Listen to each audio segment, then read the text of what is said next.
एक गांव में एक सुस्त और कामचोर आदमी रहता था। काम धाम तो वह कोई करता ना था, हाँ बातें बनाने में बड़ा माहिर था, इसलिए लोग उसे शेख चिल्ली कहकर पुकारते थे। शेख चिल्ली के घर की हालत इतनी खराब थी कि महीने में 20 दिन चूल्हा नहीं जल पाता था।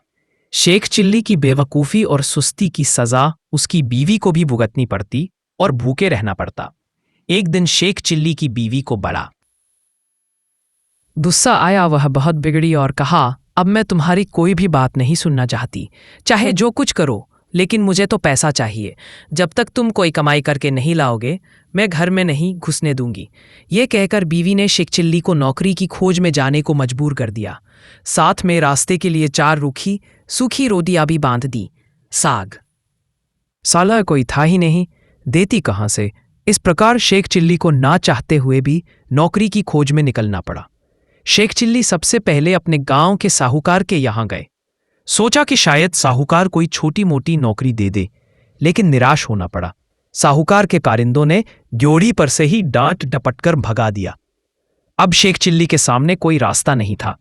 फिर भी एक गांव से दूसरे गांव तक दिन भर भटकते रहे। घर लौट नहीं सकते थे क्योंकि बीवी ने सख्त हिदायत दे रखी थी कि जब तक नौकरी न मिल जाए घर में पैर न रखना। दिन भर चलते चलते जब शेख चिल्ली थत्तर चूर हो गए तो सोचा कि कुछ देर सुस्ता लिया जाए। भूख भी जोरों की लगी थी, इसलिए खाना खाने की बात भी उनके मन में थी। तभी कुछ दूर पर एक कुआं दिखाई दिया। शेख चिल्ली को हिम्मत बंधी और उसी की ओर बढ़ चले। कुएं के चबूतरे पर बैठकर शेख चिल्ली ने बीवी की दी हुई रोटियों की पोटली खोली। उसमें 4 रूखी सूखी रोटियां थीं। भूख तो इतनी जोर की लगी थी कि उन चारों से भी पूरी तरह न बुझ पाती। लेकिन समस्या यह भी थी कि अगर चारों रोटियों आज ही खा डाली तो कल, परसों या उससे अगले दिन क्या करूंगा, क्योंकि नौकरी खोजे बिना घर घुसना नामुमकिन था। इसी सोच विचार में शेख चिल्ली बार बार रोटियां गिनते और बार बार रख देते। समझ में नहीं आता कि क्या किया जाए। जब शेख चिल्ली से अपने आप कोई फैसला न हो पाया तो कुएं के देव की मदद लेनी चाहिए। वह हाथ जोड़कर खड़े हो गए और बोले, हे बाबा, अब तुम ही हमें आगे रास्ता दिखाओ। दिन भर कुछ भी नहीं खाया है। भूख तो इतनी लगी है कि चारों को खा जाने के बाद भी शायद ही मिट पाए, लेकिन अगर चारों को खा लेता हूं तो आगे क्या करूंगा।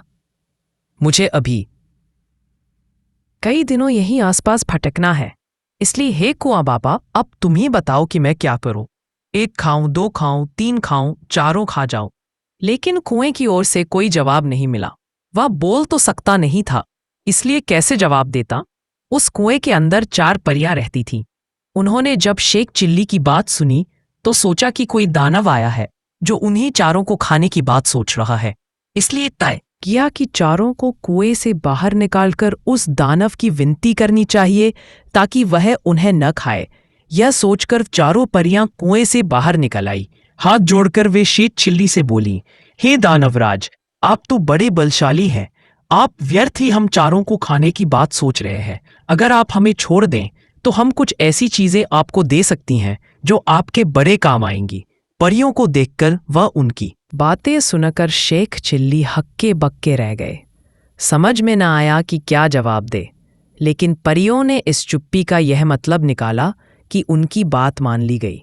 इसलिए उन्होंने एक कठपुतला व एक कटोरा शेख चिल्ली को देते हुए कहा, हे दानवराज, आपने हमारी बात मान ली, इसलिए हम सब आपका बहुत बहुत उपकार मानती हैं। साथ ही अपनी यह 2 तुच्छ भेंटें आपको दे रही हैं। यह कठपुतला हर समय आपकी नौकरी बजाएगा, आप जो कुछ कहेंगे करेगा, और यह कटोरा वह हर एक खाने की चीज आपके सामने पेश करेगा जो आप इससे मांगेंगे। इसके बाद परियां फिर कुएं के अंदर चली गईं। उस सबसे शेख चिल्ली की खुशी की सीमा न रही। उसने सोचा कि अब घर लौट चलना चाहिए, क्योंकि बीवी जब इन दोनों चीजों के करतब देखेगी तो फूली न समाएगी। लेकिन सूरज डूब चुका था और रात खिराई थी, इसलिए शेख चिल्ली पास के एक गांव में चले गए और एक आदमी से रात भर के लिए अपने यहाँ ठहरा लेने को कहा। यह भी वादा किया कि इसके बदले में वह घर के सारे लोगों को अच्छे अच्छे पकवान व मिठाइयाँ खिलाएंगे।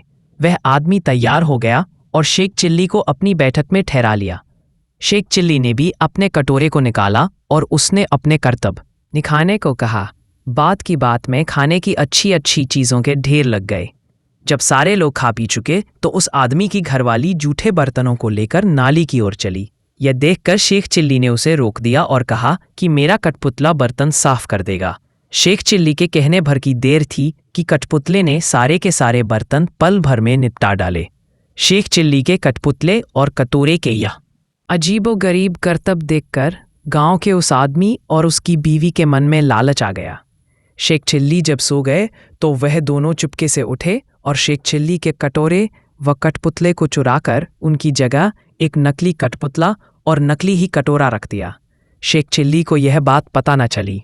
सवेरे उठकर उन्होंने हाथ मुंह धोया और दोनों नकली चीजें लेकर घर की ओर चल दिए।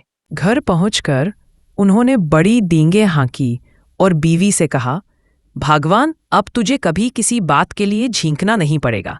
न घर में खाने को किसी चीज की कमी रहेगी और न ही कोई काम हमें तुम्हें करना पड़ेगा। तुम जो चीज खाना चाहोगी मेरा यह कटोरा तुम्हें खिलाएगा और जो काम करवाना चाहोगी मेरा यह कठपुतला कर डालेगा। लेकिन शेख चिल्ली की बीवी को इन बातों पर विश्वास न हुआ। उसने कहा, तुम तो ऐसी डींगे रोज ही मारा करते हो, कुछ करके दिखाओ तो जानूं। हाँ, क्यों नहीं, शेख चिल्ली ने तपाक से जवाब दिया और कटोरा व कठपुतले में अपने अपने करतब दिखाने को कहा। लेकिन वह दोनों चीजें तो नकली थीं, अतः शेख चिल्ली की बात झूठी निकली। नतीजा यह हुआ कि उनकी बीवी पहले से ज्यादा नाराज हो उठी। कहा, तुम मुझे इस तरह धोखा देने की कोशिश करते हो। जब से तुम घर से गए हो घर में चूल्हा नहीं जला है। कहीं जाकर मन लगाकर काम करो तो कुछ तनख्वाह मिले और हम दोनों को 2 जून खाना नसीब हो।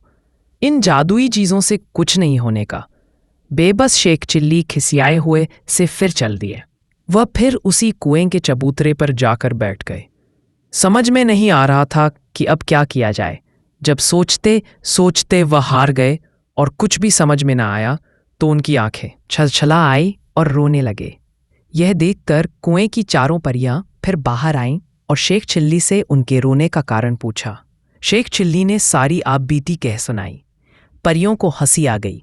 वे बोली, हमने तो तुमको कोई भयानक दानव समझा था और इसलिए खुश करने के लिए वे चीजें दी थीं, लेकिन तुम तो बड़े ही भोले भाले और सीधे आदमी निकले। खैर, घबराने की जरूरत नहीं, हम तुम्हारी मदद करेंगी। तुम्हारा कठपुतला और कटोरा उन्हीं लोगों ने चुराया है जिनके यहाँ रात को तुम रुके थे। इस बार तुम्हें एक रस्सी व डंडा दे रही हैं।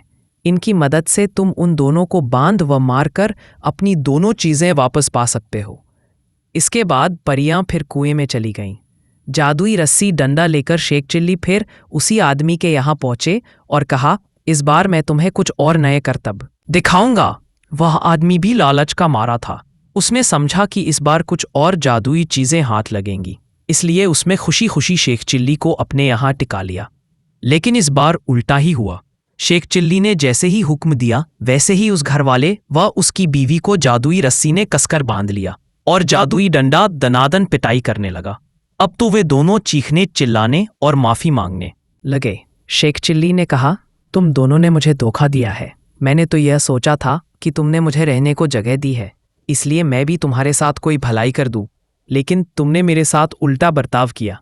मेरे कठपुतले और कटोरे को ही चुरा लिया। अब जब वे दोनों चीजें तुम मुझे वापस कर दोगे तभी मैं अपनी रस्सी व डंडे को रुकने का हुक्म दूंगा। उन दोनों ने झटपट दोनों चुराई हुई चीजें शेख चिल्ली को वापस कर दी। यह देखकर शेख चिल्ली ने भी अपनी रस्सी व डंडे को रुक जाने का हुक्म दे दिया।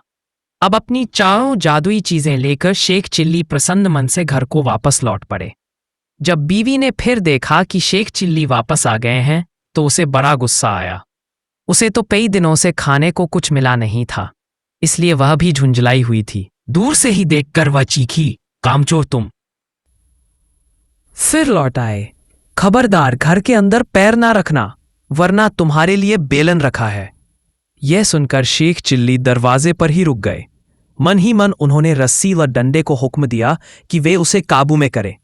रस्सी और डंडे ने अपना काम शुरू कर दिया। रस्सी ने कसकर बांध लिया और डंडे ने पिटाई शुरू कर दी। यह जादुई करतब देखकर बीवी ने भी अपने सारे हथियार डाल दिए और कभी वैसा बुरा बर्ताव न करने वादा किया। तभी उसे भी रस्सी व डंडे से छुटकारा मिला।